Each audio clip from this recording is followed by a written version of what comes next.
हाय, चलो देखते हैं क्वेश्चन नंबर 1 एक्सरसाइज 1.1 एग्जाम्पलर का। यहां पर हमें दिया हुआ है for some integer m every even integer is of the form. तो हर कोई इवन इंटीजर जो है वो किस फॉर्म का होता है हमें ये बताना है। ठीक है, तो यहां पर देखो इवन इंटीजर्स होते क्या है। इवन इंटीजर्स क्या है? सबसे पहला इवन इंटीजर क्या है? 2। अभी सिर्फ पॉजिटिव इंटीजर्स की बात कर रहा हूं मैं।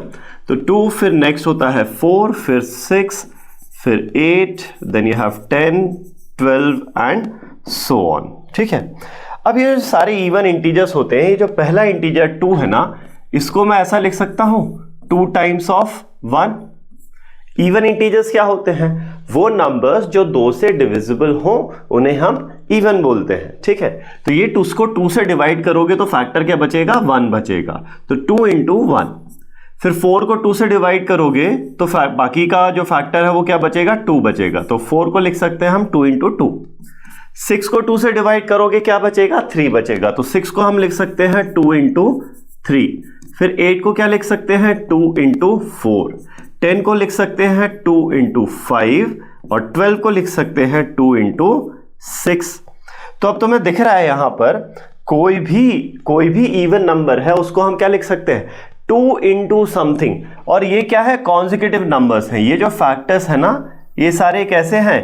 कॉन्जिक्यूटिव नंबर्स हो गए ये सारे, राइट। तो यहां पर I can say any even number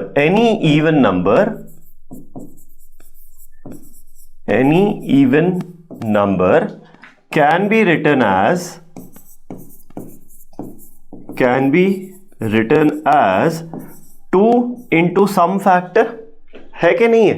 2 into some factor। अब f की वैल्यू कुछ भी हो सकती है, वो नंबर पे डिपेंड करेगा।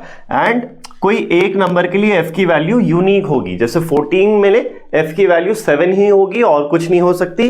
एंड अगर f की वैल्यू 7 है तो वहां से मुझे इवन नंबर 14 ही मिलेगा और कोई नंबर नहीं मिलेगा। हेंस मैं यहां से बोल सकता हूं for some integer m every even integer is of what form?